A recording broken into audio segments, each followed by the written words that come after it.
Hello, everybody. Welcome, welcome.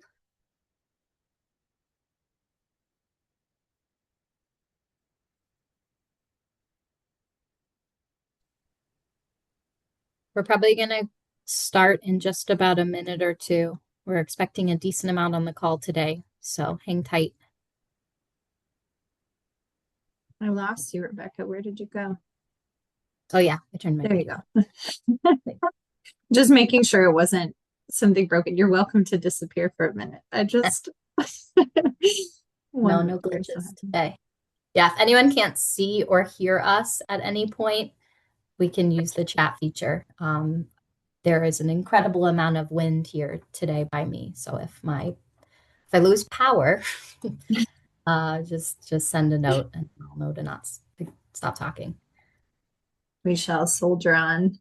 You should be able to chat with everyone. I just went in and changed those settings.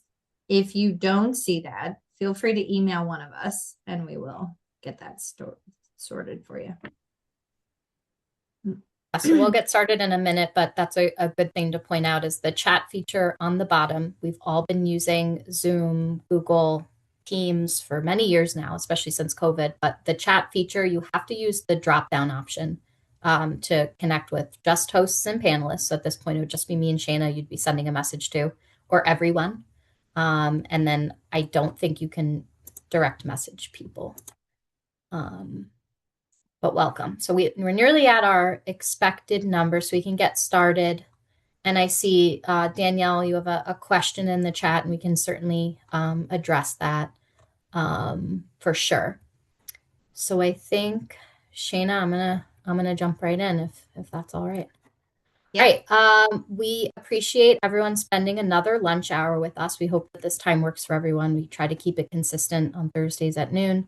But this webinar, Danielle, to answer your question, is for hosts of I Love My Park Day. So that's typically a parks DEC staff person, a nonprofit friends group. So the partnership piece is relatively ambiguous and varies state to state. You know, a partnership with another local business or an organization alongside the state entity is very common. So that kind of partnership is a little varied.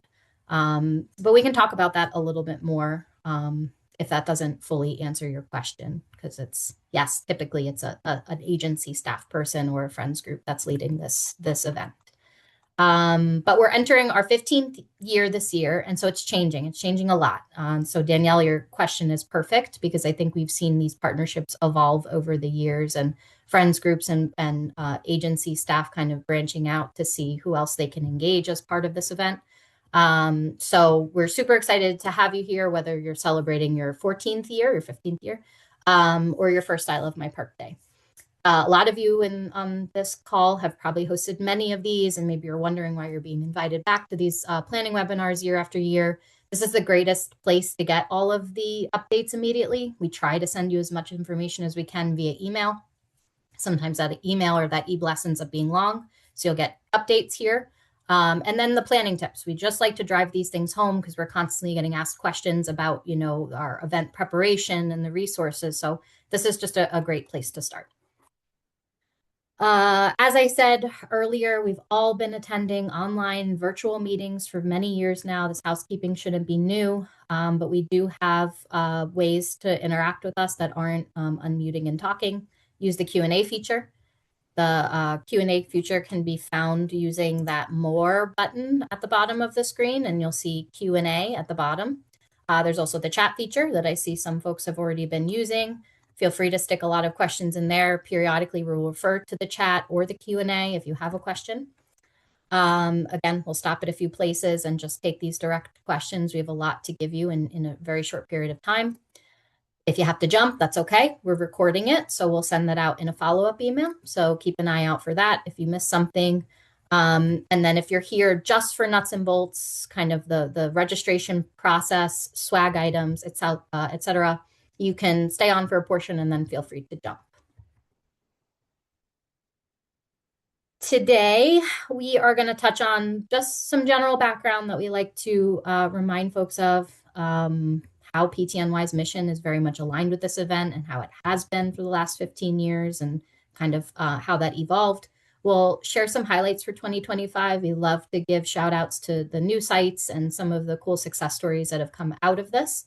We will certainly touch on the registration process. A lot of people on this call today have already registered their event. So if you have any suggestions, comments, questions, concerns, again, feel free to stick those in the chat and we can address those. We'll talk about 2 initiatives that we plan on continuing this year, the data collection effort that a lot of you participated in. We'll continue that again. We'd love to see consecutive years worth of data so we can start telling a more cohesive picture about the impact of this event statewide.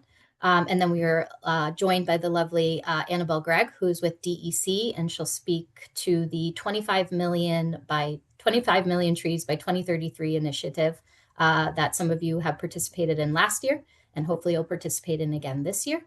Finally, we'll go over some event planning tips and then the next steps, including that next phase of volunteer registration. But before we dive in, again, the chat looks pretty active thus far. Everyone's saying hi. Rachel just threw in a little icebreaker into the chat to share what you're most excited about for the upcoming year. Your name, your organization, and what you're excited about. It's just cool to see what everyone's up to. And with that, I'm going to hand it off to Shayna. Thanks, Rebecca. Welcome, everyone. We do have a packed hour. If you've joined this before, you know we have a lot to say. So I'm very excited to see all the questions in the chat already. But for those of you who this might be your very first event, we always like to start with a little bit of background of how this event came to be. So in the spring of 2010, New York State Parks were under real threat of closing for the first time in 125 years. And those, closures became a hot topic in Albany. Right before Memorial Day weekend, the governor and the legislature were able to restore $11 million to the New York State Office of Parks, Recreation, and Historic Preservation just in time for the season. So those sites ended up not being closed.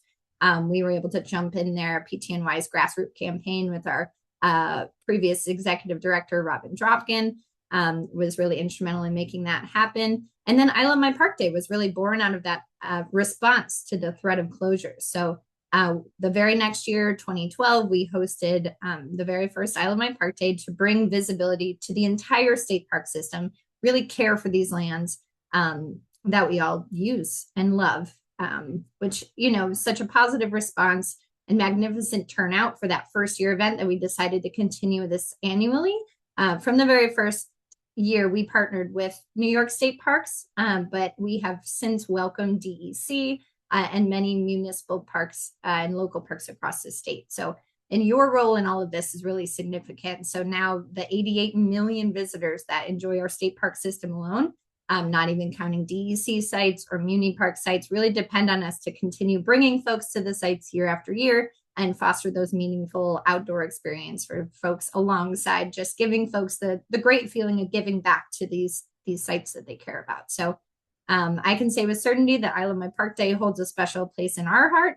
PTNY has been around for 40 years, and every year we look forward to hosting this event and getting more sites to participate and more volunteers to the system. And we know the impact that it has on friends groups and the sites alone, and we love doing it. So excited to have you all here this year. So who is involved? I mentioned PTNY, that is us. Rebecca, myself, and Rachel are on the call. Rachel's our intern. She's in the chat. So we are representing from Parks and Trails New York. We do all things volunteerism and friends groups. And then our key partners on this event are the New York State Office of Parks, Recreation, and Historic Preservation, as I mentioned, as well as the New York State Department of Environmental Conservation. We are especially grateful to have such supportive agency partners that help with site coordination, event logistics, printing flyers, all that good stuff, helping us get folks to your sites. And it would not happen without their support. We want to especially thank everyone who's on this call today. Our host, you are the heart of this event. We rely on you to give volunteers a sense of purpose and pride. As I mentioned, you help promote your event locally. We do statewide promotion, but you are the experts on the ground. You know how to get people to your site and engage the surrounding community in meaningful ways. And you make sure that projects are carried out in a safe and productive manner. And your leadership really makes each site unique and impactful. So thank you all for that. Very excited for return host to be here today, as well as welcoming some new folks this year. So, and finally, I want to acknowledge our sponsors. There are a lot of sponsors that help lift this event. Especially, I want to thank the New York State Commission on National and Community Service. Their partnership is one major reason why this event has such a sizable impact across the state. Their financial support and volunteer hours that they donate to this really helps ensure that PTNY and our partners can continue to provide administrative support each year. So thank you for that. So now I want to dive into some 2025 highlights. For those of you that did participate, or if you did not, we had a huge impact last year, which is very exciting. We welcomed 144 events across the state last year. That is a ton of events. Every corner of the state had an I Love My Park Day event, which is amazing. We want to give a special shout out to the new sites that hosted events last year. This was a record year for new sites. We had 10 new sites participate. They're all listed on the screen there. If you are here in one of those sites, thank you so much. We're glad you're back. Excited to see what you can do this year. As I mentioned, 144 events, and then we estimated, based on your impact, which we'll get into a little bit more, 5,272 volunteers, which is a ton. That's over 21,000 volunteer hours in one day, which is pretty incredible. Here's some other major highlights. This was our first year collecting statewide data on impact of this event. We had done a feedback form prior, but we made a really big concerted effort to get more data, as Rebecca mentioned earlier. And so thank you so much to everyone who participated in that. This really helps us quantify that massive impact. 1,300 trees planted, 3,500 pounds of invasive species removed is pretty amazing for one day. So we have put together a story map that shows these impacts visually. I believe Rachel is going to add that to the chat if possible, so you can peruse that if you haven't seen it yet. That really highlights some of the groups in meaningful ways that we've put in there as well. So over time, we hope to build out this database and capture more stories and data about what friends are doing on a regular basis, but especially at this event. And we use this in a myriad of ways. So let's see here. Did I skip? No, I didn't. Okay. So we use this in our advocacy efforts to really showcase the incredible work you're all doing to support our state parks and public lands. We use it to demonstrate impact to help sustain this event. Sponsors love to see these numbers. That really helps us get continued support, financial support for this event year after year. And during other events like our upcoming statewide Friends Conference, this really helps us illuminate the incredible role our nonprofit partners play, if only for this single day. Looking at you, friends groups. All right, and this part is very exciting because I get to give 3 specific shout outs to some groups for their amazing impact last year. So we're very appreciative of all the stories we hear about each year. This year, we just want to call attention to a few. So at Patroon Land Farm, more than 5,000 rutabaga seeds were sown and 45,000 onion seedlings prepared, all of which were donated to the Regional Food Bank, which is incredible. At Five Rivers, they have been participating for many years and built on previous I Love My Park Day events. We're clearing 2 existing gardens that they created during previous events. And then their event was also attended by Assemblymember Bendit and Senator Romero to recognize their support and dedication. And then a brand new group this year, Patroon Land Farm was also a new group, but Tawasitha Park, I'm so sorry if I pronounced that wrong. They participated for the first time, removed invasive plants like Oriental Bittersweet, Buckthorn, and Multiflora Rose, filling 8 truckloads. That's 18,000 pounds of debris, which is pretty amazing. So shout out to all of you.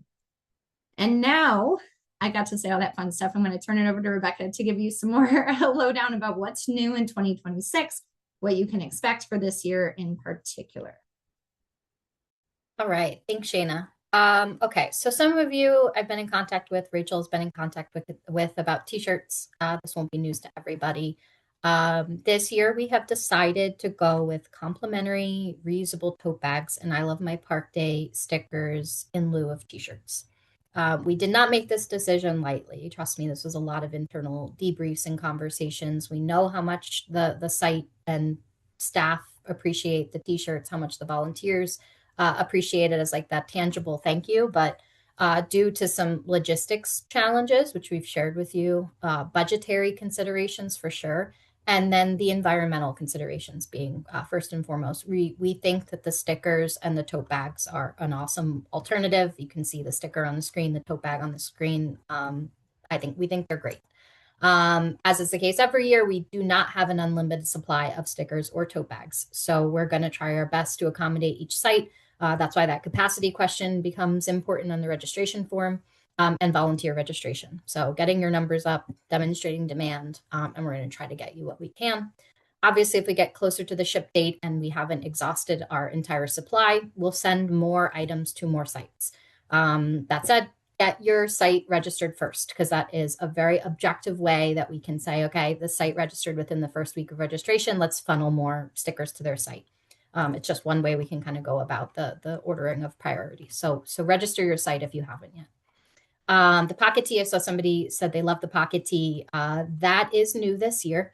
Parks and Trails New York is investing in some merchandise for purchase. So we do have this really cool pocket tee available. The back of the shirt actually says Public Lands for All. So I think that for an I Love My Park Day event ends up being really perfect and on brand. They're 20 something dollars or so. We will encourage all volunteers when we open up volunteer registration to recycle previous year's t-shirts. So emphasizing that kind of eco-friendly approach to this event. But if you did want to bulk purchase or order some t-shirts to have on hand, we would love for you to wear a PTNY pocket t-shirt. For all of these swag items, that mailing address question in the registration form becomes increasingly important. Please check your confirmation email. In the confirmation email, there's a copy of your registration form, so you can double check that the mailing address. Thanks, Rachel. Rachel just put a link, although the ampersand doesn't seem to have registered. If you can re-put that link in, Rachel, that would be great. Mailing address question. Check your confirmation email, double check that all that is correct. We cannot send materials to PO boxes, so please don't send us a PO box. Moving on to the registration process. Most of you that have registered probably noticed that we're using a different platform. We are no longer using Resport. We are able to do this in-house using ArcGIS. The form, the questions, they honestly have not changed much, but as is the case in previous years, please provide as much details as you can, especially about that meetup location. Including a specific parking area or a landmark. A lot of your sites are big and have multiple entry points. And so to avoid volunteers driving around trying to find you, just, put as much detail as you can in that registration form. That would be something that's displayed within your pop-up feature, and then would certainly be included in the confirmation email sent to volunteers.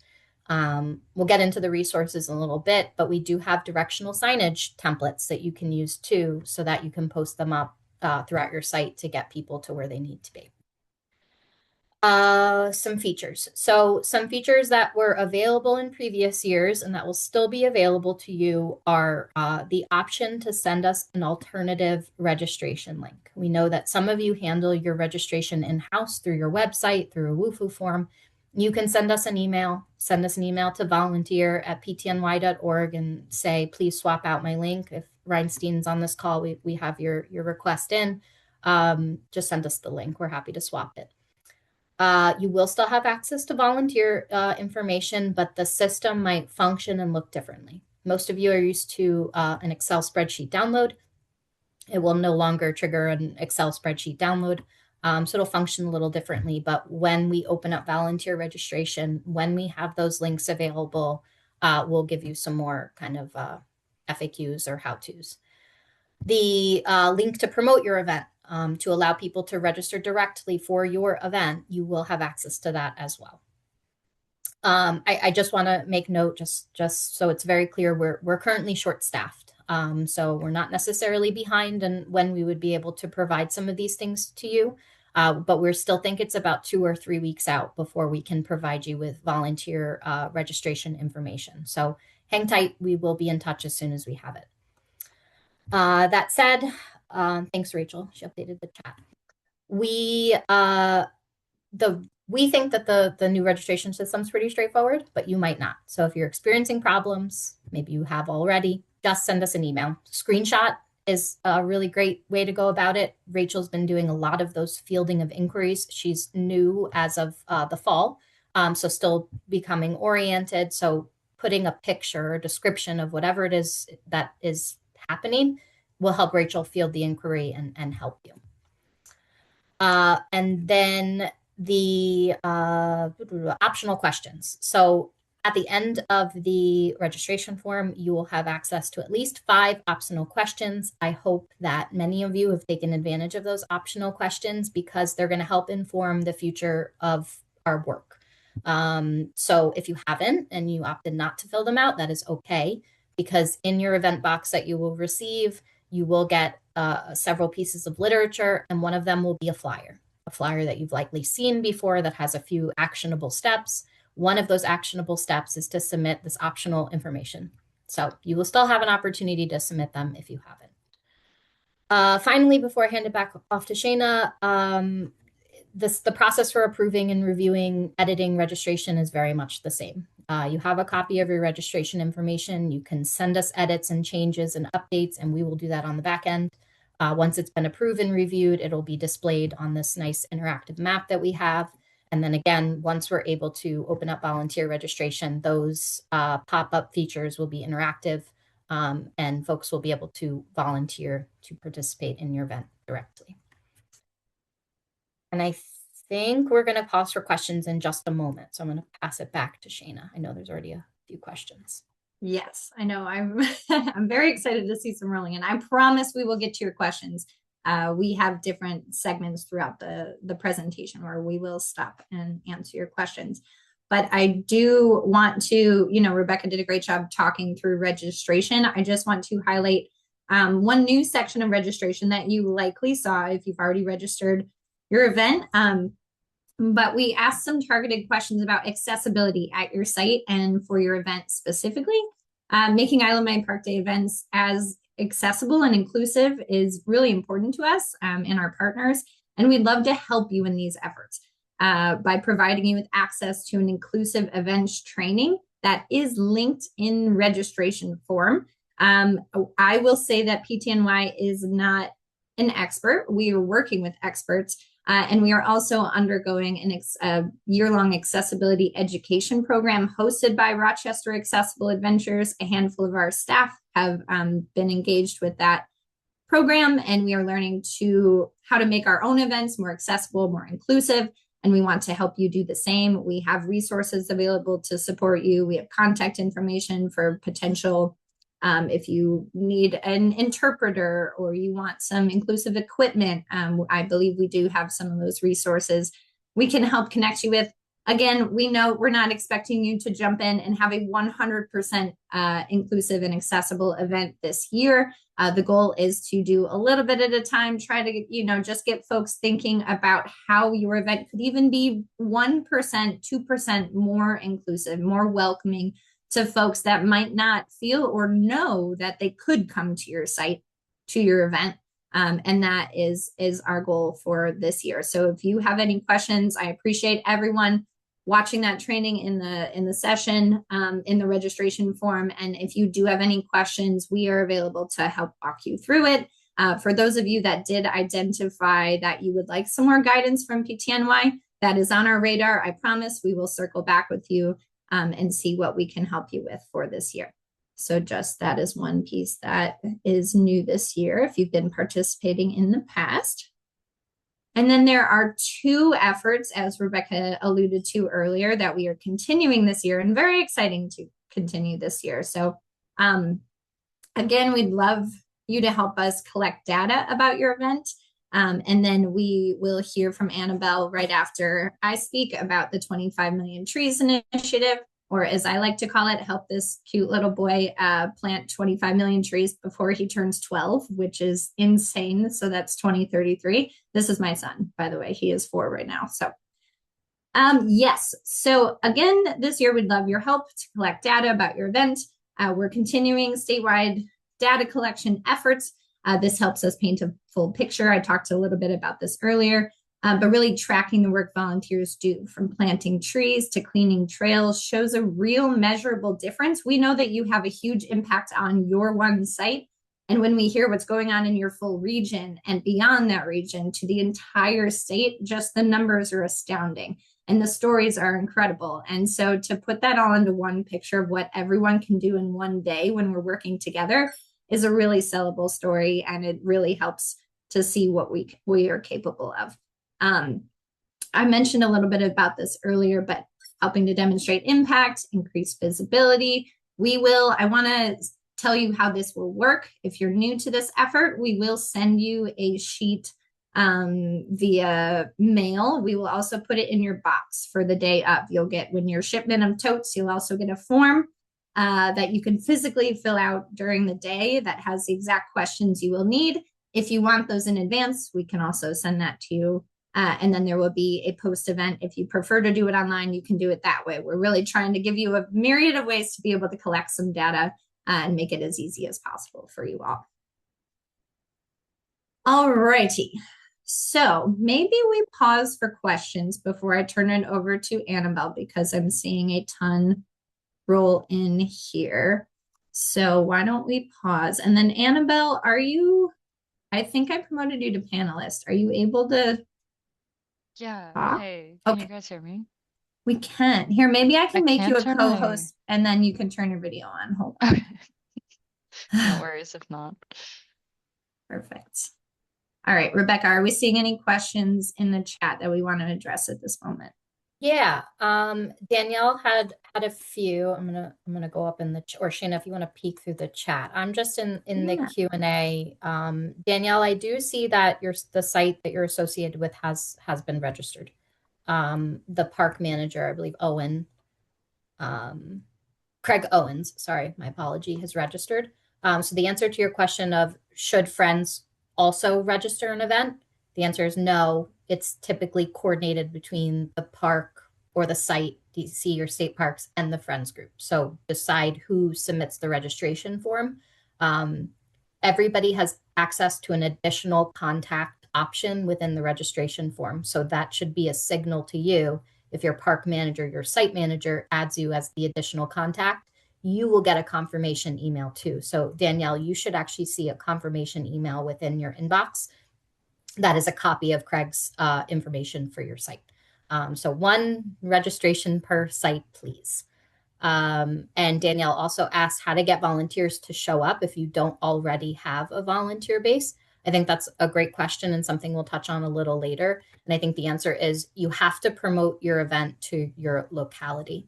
You'll have to do some flyering. You have to go to the libraries. I know I have a small child. I'm always at the library and I'm looking at the poster board. Everyone tacks up posters, business cards, pictures, something that's going to attract their attention.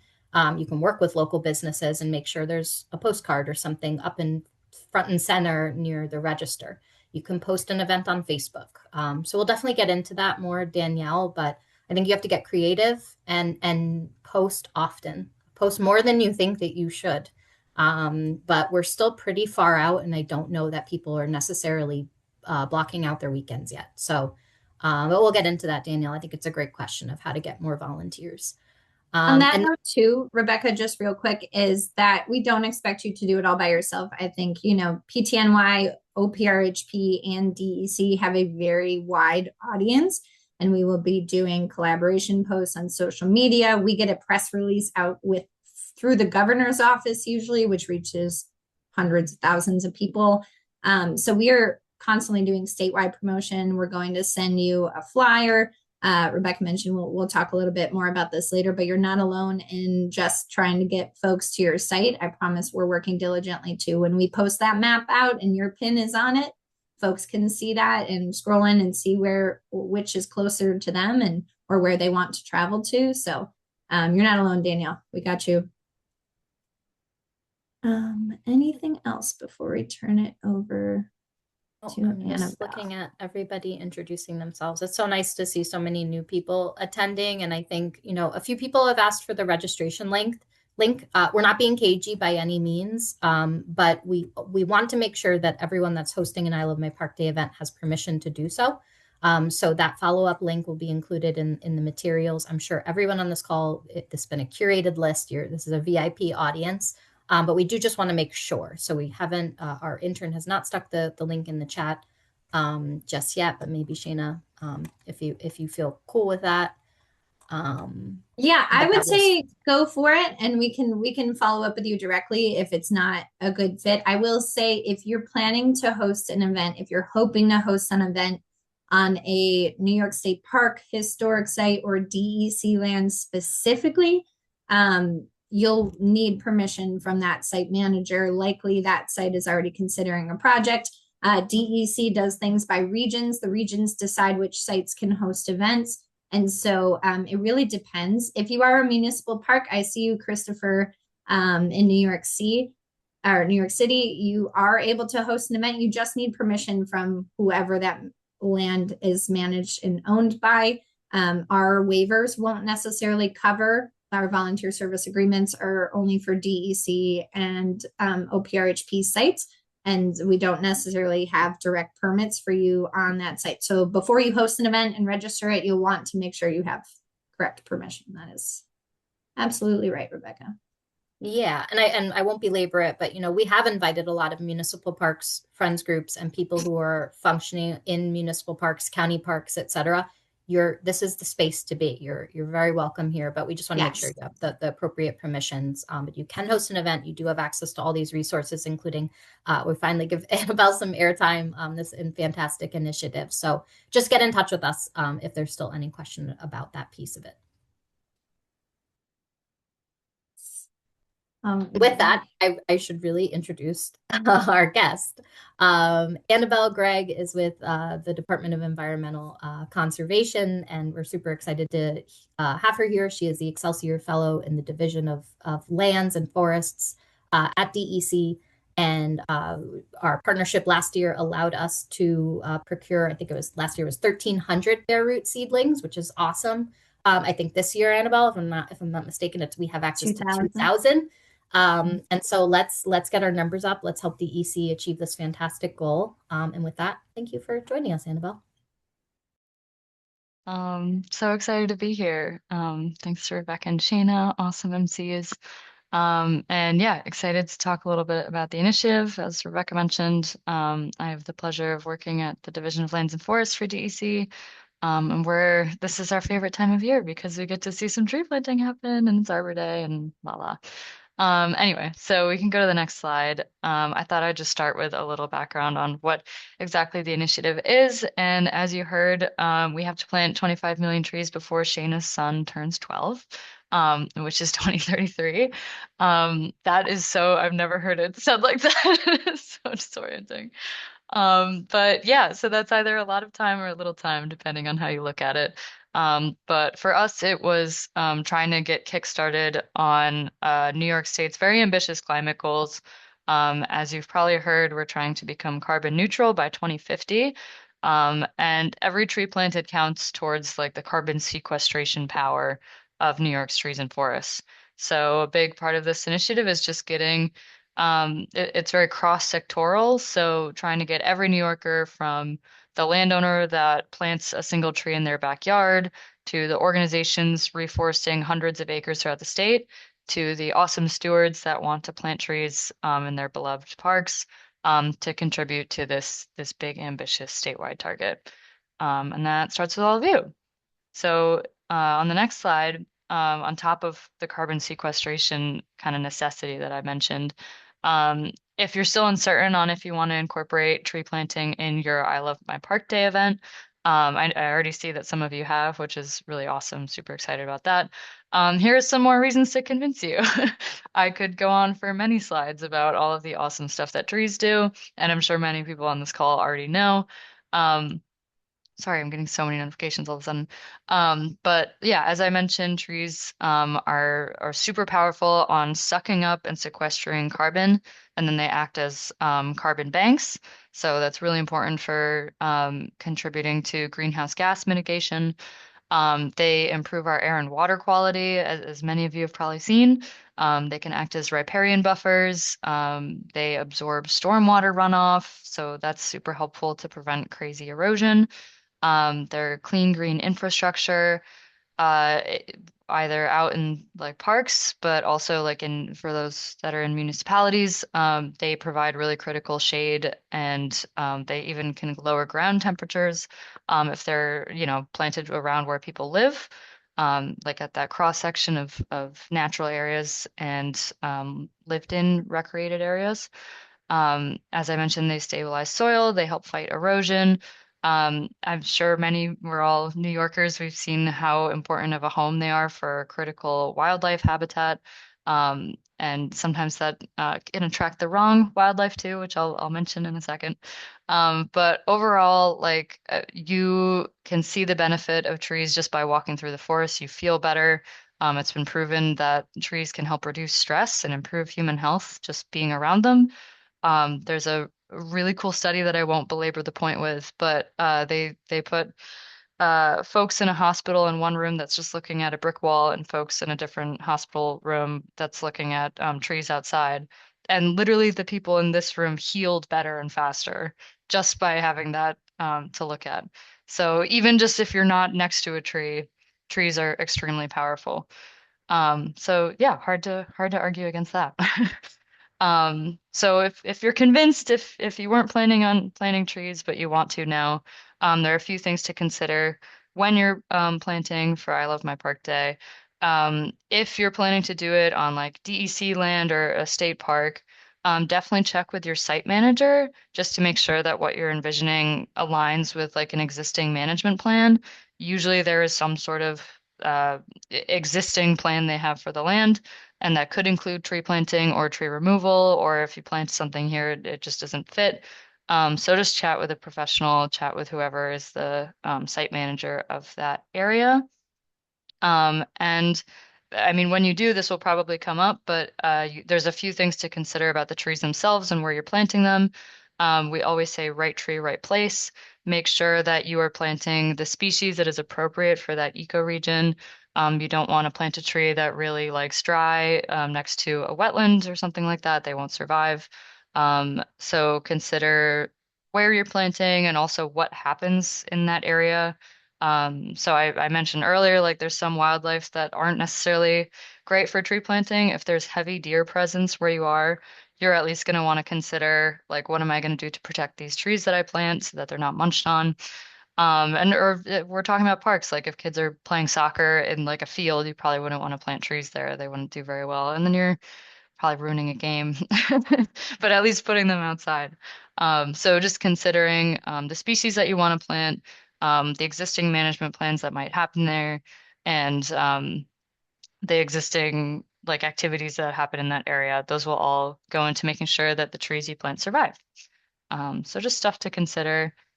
Uh, but as Rebecca mentioned, we were really excited to be able to provide, yeah, I think a little bit over 1,300 seedlings last year.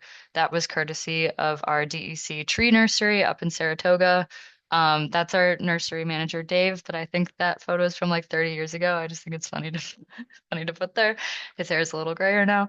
But yeah, they have very generously put aside even more from last year and are very excited to provide bare root tree seedlings. That's kind of what they look like there.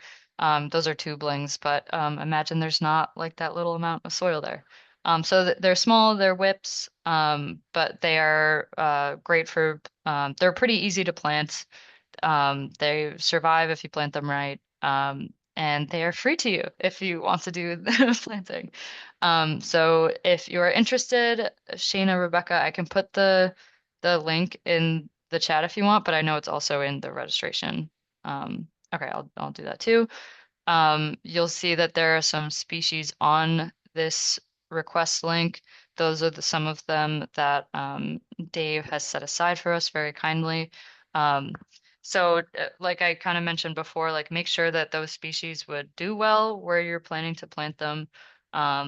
So check with your site manager before you request them, and see how many would fit, and we will provide them for you. It's probably a little we'll figure out the best way to get the trees to you. Either you can pick them up right from the nursery if you're close to Saratoga, or last year we did some shipping and stuff as well. Sorry, you can go to the next slide. And yeah, I will also direct you to our resources corner on our 25 million trees webpage. I'll put that in the chat too. There are all sorts of resources there for your events, including links where you can request free stickers, free tree tracker tags, which have like a little information on how to plant a tree on there. And I could just put a million links in the chat, but I won't. It's all on that webpage. There is also a toolkit that we released last Arbor Day, which has like free social media graphics, just like messaging about like tree planting events. And I know that someone mentioned earlier, like, I know how tricky it can be to recruit volunteers. We have a event submission page. So if for your event, if you have something, if you're planning to do tree planting, I totally encourage you to submit it to our statewide calendar. It gets posted on the 25 Million Trees webpage. And we definitely point to that a lot. Honestly, it was warm here yesterday. Now it's 30, but once it's warm again, once it starts to get to be tree planting season, we totally direct people to the events calendar on that webpage with the exact intent of like if folks need volunteers at their events, we try to help promote it. So hopefully that's somewhat helpful. But yeah, we have all sorts of resources for you if you want to do a tree planting event at I Love My Park Day. We had so much fun last year and we hope to see even more trees planted this year. So thank you guys so much. And I'm happy to answer questions. Oh, I even see Rebecca put my email in the chat. Totally feel free to email me. And yeah, we will get some trees planted this May. Thanks. Thanks, Annabelle. So I'll pause for just a second in case anybody has any direct questions for Annabelle about the 23 Million Trees Initiative. I know that we have in the registration form kind of a yes/no answer to this opportunity. If you indicated no and now you've changed your mind, you can stick your name and your site in the chat. Rachel will document it. We'll be happy to reach out to you and provide you with the form. For anyone that has not submitted a registration form yet, if you indicate yes, great, we have you on record. I will call you if we don't hear from you from the deadline. But the link to the form that Annabelle just shared will be in the confirmation email. So you can access that. And those forms are due by March 21st. So all of this information will be included in a follow-up. So don't feel like you have to hyperlink and save and send all of these links and all these emails. We will send this to you in a follow-up. But if there aren't any direct questions, I don't see anything in the chat. I'm sure that will, well, I will mention Aaron from DEC is on the call. Thanks for joining us, Aaron. And Aaron can handle and field any questions from DEC sites in particular, especially if you're interested in this opportunity. So thanks. All right, moving on. Full steam ahead, speed ahead. I actually never know which one it is. So I will mention that if anybody on this call really just wanted to know the nuts and bolts, registration, etc., and you don't want to or need to hear about any of the event planning side of My Park Day, if you can jump, check out our Q&A and our follow-up email, and it'll include all of this. But we hope you stick around. I'm not going to go into too much into like the project consideration side because as we've seen year after year, you're the experts. You're giving us the projects. You're facilitating them. You are the professional. So I did want to say a few things, reiterating what Annabelle said, especially with tree plantings, to consult with your site manager. The UMP might have restrictions. Maybe you need a specific species. Maybe certain areas are off limits for tree plantings. Just consult with your site manager before you submit for a project. Again, not to say you couldn't edit your registration information if you've already put a project in there that's not necessarily approved. Email us, we'd be happy to alter that.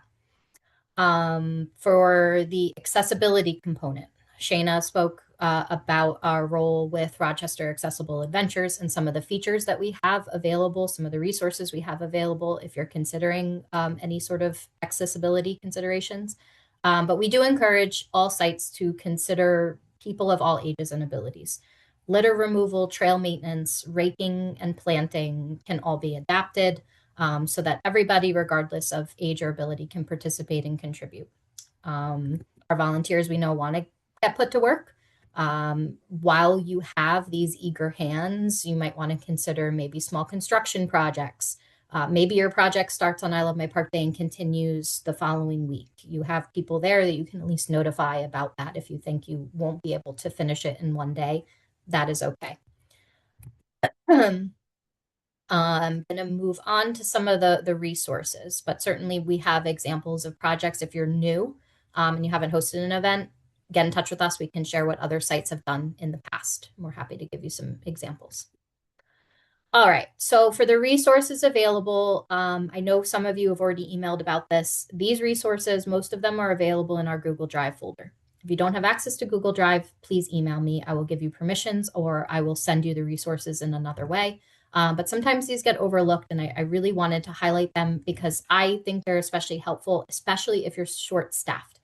You might find if you're short-staffed and you don't have many people to help you, how are you then going to take time to fill out a timeline or check off boxes on a checklist? I tend to think that if you invest the time now, that actually saves you time on the day of. So when you are short-staffed and you're actually trying to run the event, you know you've done the things that you need to do. That said, we don't have all the resources. We're trying to grow our library, and we welcome any resources that you have that you use for your event that you find especially helpful. So send them to us. Send them us in an email. We'd be happy to promote them and share them. I will say that the promotional graphics are available. We have 3 banners that have the date and a nice high quality photo that you can use on social media to start teeing up your event. If you have, your time and location and projects set already, you can use that banner, put it on your social media. Thank you, Rachel. Rachel just threw the Drive folder in the chat that has those banners. Let's see.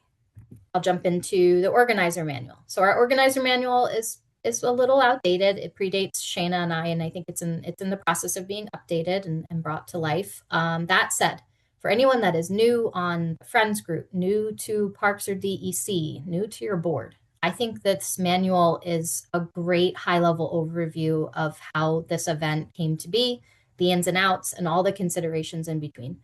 So if somebody's new and they're participating for the first time and they're curious about the ins and outs, direct them to the organizer manual and know that an updated copy is coming your way. The flyer that we're asked about often is in production currently. So a physical copy will be sent to sites in earlier April. We know that gives you about a month to physically put them up on your site, but we also know that's when a lot of people are going to be flooding to the parks. Although the weather lately, I'm sure a lot of people were at your sites within the last couple of days. That said, a PDF will be available. So print out numerous copies, and to the, some of the conversations that we were having with Danielle earlier, print them out and put them up around, put them up in libraries and coffee shops and different businesses. And a month should be a decent amount of time.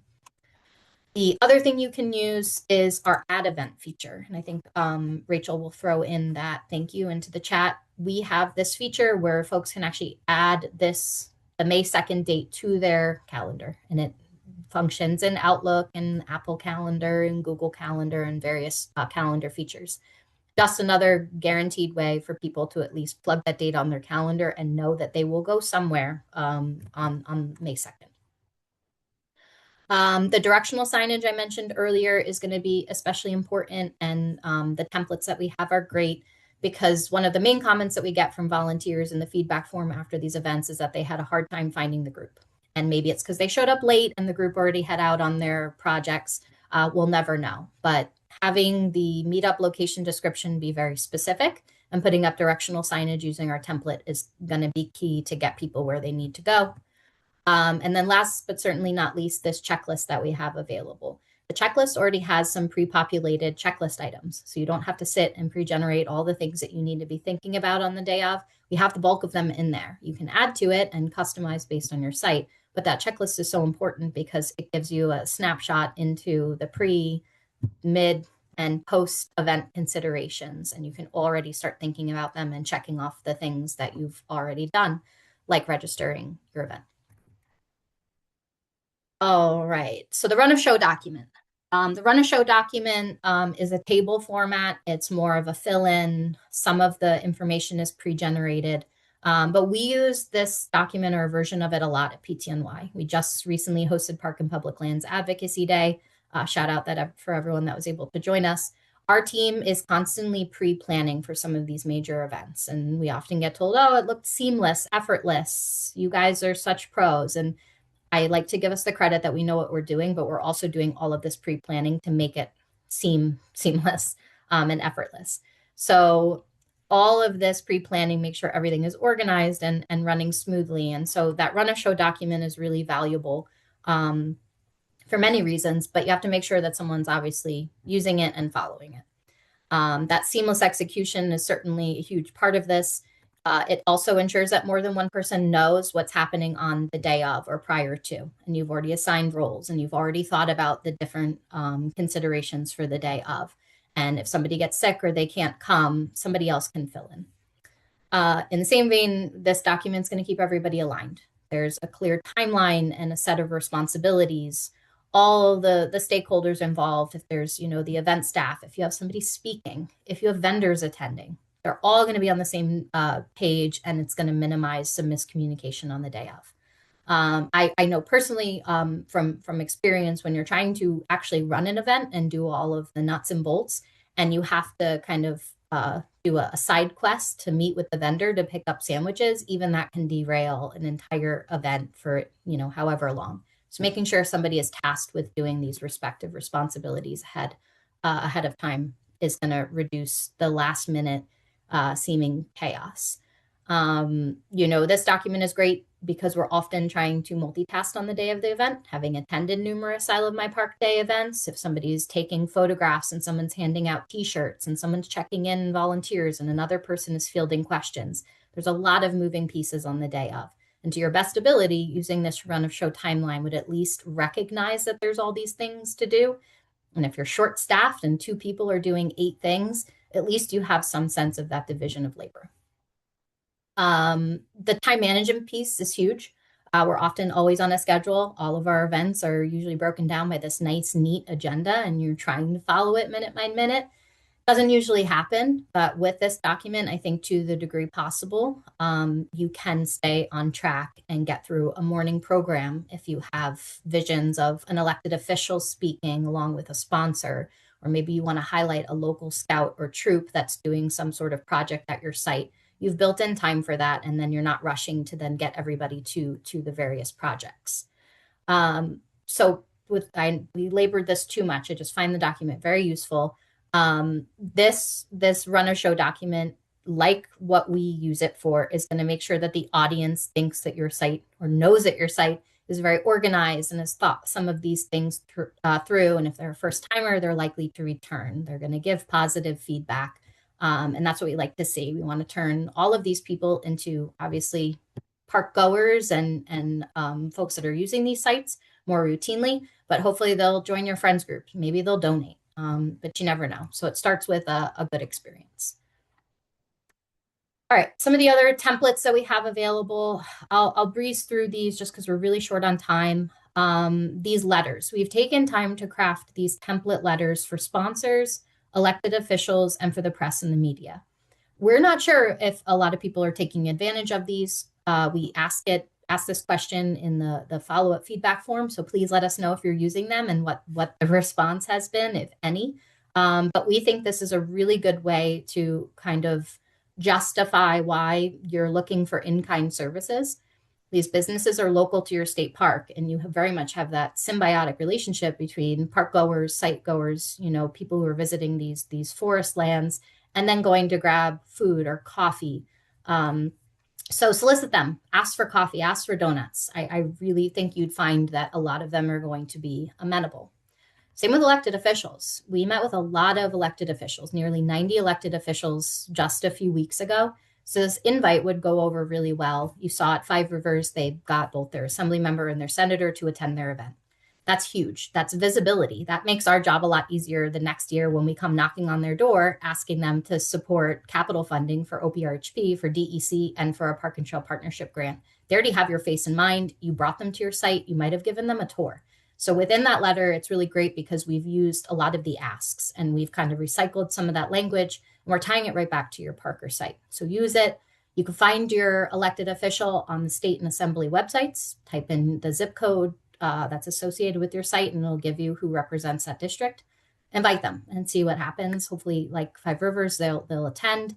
We will do our outreach to let them know that your event is happening. And same with press and media. Like Shayna said, we're trying to do all the promotion that we possibly can.